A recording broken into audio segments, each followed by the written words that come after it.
So I'm Josh from the University of Washington, and I'm going to be presenting some work I've done with my advisor, David Catling, along with Roger Buick, on the rise of oxygen. And to motivate this, I've put up Earth's reflectance spectrum, not because this is what I do, but because I think it illustrates quite nicely why thinking about the rise of oxygen is important. So when you look at Earth's spectrum, you see really obvious absorption features from abundant biogenic atmospheric oxygen. And potentially we could image terrestrial exoplanets and see the same thing. Now on Earth, over the last few decades, geologists and geochemists have put together this fairly good descriptive picture of the history of atmospheric oxygen. And this is a different version of the figure that Kevin showed, and also is kind of the picture version of Brianna's FameLab talk last night. So we know that for the first couple of billion years of Earth history, over here, there was very little atmospheric oxygen. Then around sort of 2.4, 2.5, it shot up to maybe 10% of modern levels, where it remained until a few hundred million years ago, where it increased again to near modern levels. Now, although this descriptive picture is fairly well established, the causes of this increase are not particularly well understood. And so I think if we want to go looking for oxygen biosignatures in exoplanets, it's helpful to understand this. We don't know, for instance, not only what caused this, but is this kind of increase a general kind of behavior we would expect to see in all terrestrial planets with properties X, Y, and Z? What determines the timing of this increase? We don't know the answers to these questions. So yeah, in short, before we look for and interpret this, I think it's helpful to understand this. So how might we do that? How might we think about the cause of the rise of oxygen? It's useful to kind of formalize our ignorance on the matter, as it were, by saying that the time rate of change of the amount of oxygen in the atmosphere is equal to the source fluxes minus the sink fluxes. And so obviously in this picture, there are only two possible classes of explanations for the rise of oxygen.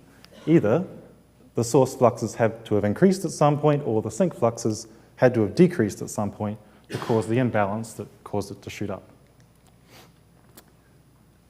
Now in this talk, I'm going to be focusing on whether or not an increase in the source flux can explain the rise of oxygen, or more specifically, whether changes in organic burial, which I'll explain shortly, can explain the rise of oxygen. So, and I should add that this fits into the isotope session because you get at organic burial through looking at carbon isotopes. So how does this work? Well, you all know how oxygen is made, right? Plants, cyanobacteria, they take CO2 and water, produce reduced organic carbon, and then give off oxygen.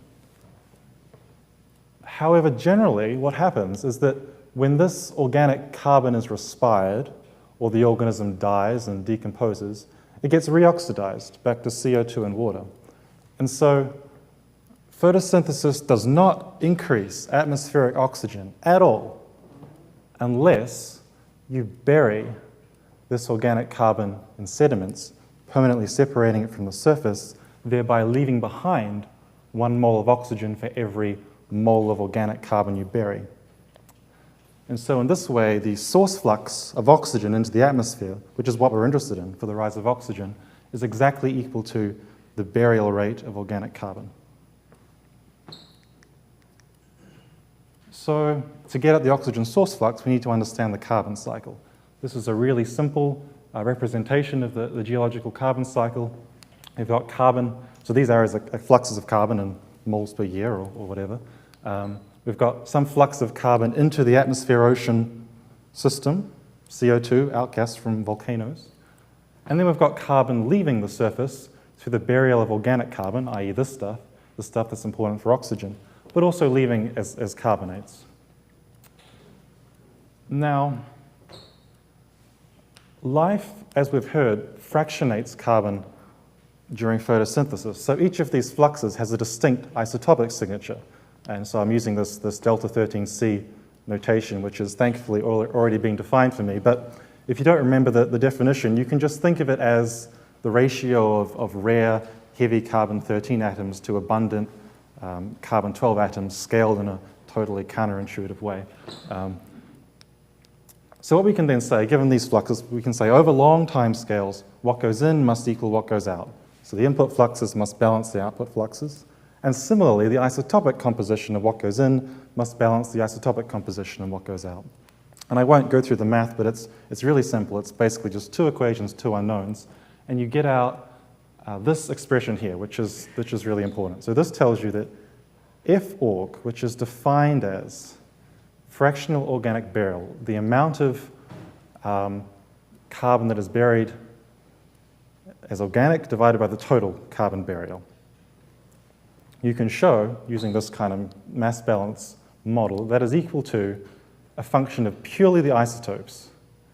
And so what this tells you then is that if you can go and measure the isotopic ratios of these various source and sink fluxes over time, then that'll give you fractional organic burial over time, which, as I've just explained, gives you the oxygen source flux over time. So isotopes give you organic burial, gives you oxygen source flux. So people have been trying to do this for decades, and we think that the isotopic composition of what goes in has been pretty much fixed. So to figure out this thing, you only have to know the isotopic composition of carbonate and organic carbon. And so here's the data. This is a compilation I put together from various other compilations. The carbonates are in red, organics in blue. This is over Earth history, and this is that strange delta 13C measurement of the isotopic ratios. Most authors who have looked at these kind of data have basically said, well, it looks like they've both been pretty much constant over Earth history. And so therefore, everything on the right-hand side of this equation is a constant as a function of time. Therefore, organic burial is a constant as a function of time. Therefore, the oxygen source flux is a constant as a function of time. Therefore, you cannot explain the rise of oxygen by an increase in this. It must have been a decrease in some of the sink fluxes that caused the rise of oxygen on Earth. That's the most popular interpretation. But there have been a few papers that have tried to draw other lines through this data.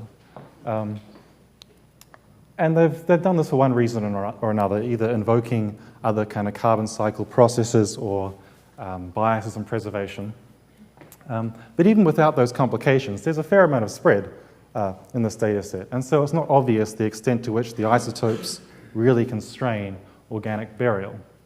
And so what I've been trying to do is a fairly rigorous statistical analysis of this data set to try and determine exactly how well F_org is constrained. And so I won't kind of go through all the details other than to say I took a sort of shotgun approach to statistics, just applying a whole bunch of different methodologies, hoping to derive robust conclusions that don't depend too much on the specific methodology. So here's one of those techniques, a regression method, similar to what you might use in climate science, say, to determine to what extent is there a significant increase in global temperature over some time span, given the tendency of time series data to kind of correlate with itself. So you fit this sort of model to the data, you fit a trend to the carbonates, you fit a trend to the organics, you generate uncertainties in a kind of Monte Carlo way, and you plug that in and you get out a change in organic burial, fractional organic burial, over Earth history with uncertainties. And so if you do that, you get something that looks like this. This is a probability distribution for the change in F_org, fractional organic burial, the percentage change in it, over the rock record. And so what you see is that, with 95% confidence, the change is anywhere from very little all the way up to 100% increase, a doubling. This is a very broad confidence interval, 0 to 100%. You can kind of do the same thing with different methodologies. So rather than impose a regression, you just take the organic data, in this case, the crosses, you smooth it out with some algorithm that gives you uncertainties. Do the same for the carbonates, smooth it out, get uncertainties. Plug those into your equation, get out F_org over time. This is fractional organic burial over Earth history with uncertainties.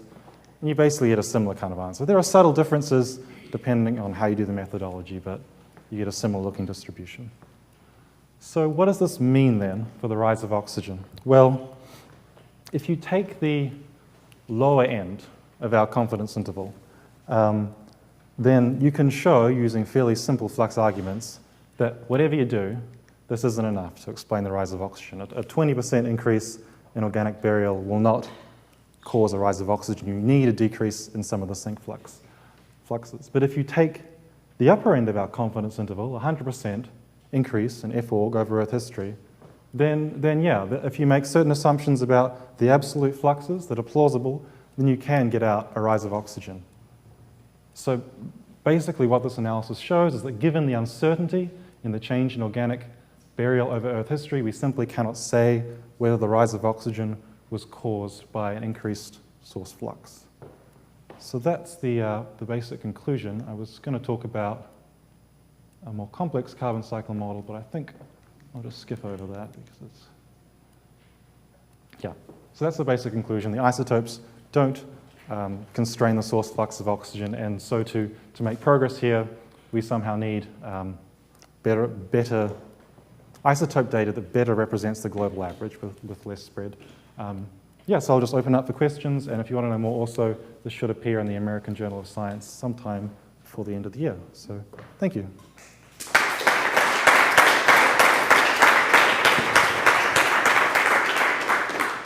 All right, any questions?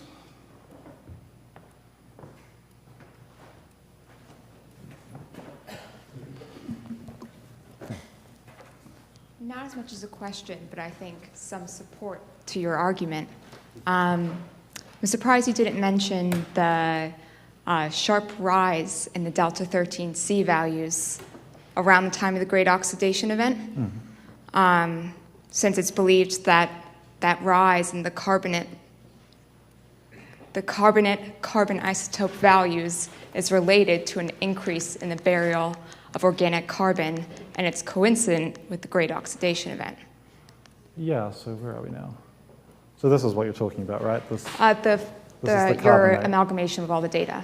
Yeah, oh, that's all right. Where are we here? Yeah. Yeah, so yeah, around 2.3. there is definitely an increase in the isotopes of carbon, which could be attributed to, well, the increased organic burial could be part of the explanation for the rise of oxygen, but it could also be a consequence of the rise of oxygen, right? And so there's question about the timing, and I think it seems to be coming after the rise of oxygen as determined by the sulfur MIF signal. So I don't know if that really supports the idea that enhanced organic burial caused the rise of oxygen. The Great Oxidation Event is well timed, but the carbon isotope excursion is not well timed. Right. So I think there is some. Yeah. All right, anybody else? All right, looks like we're set. Thank you very much.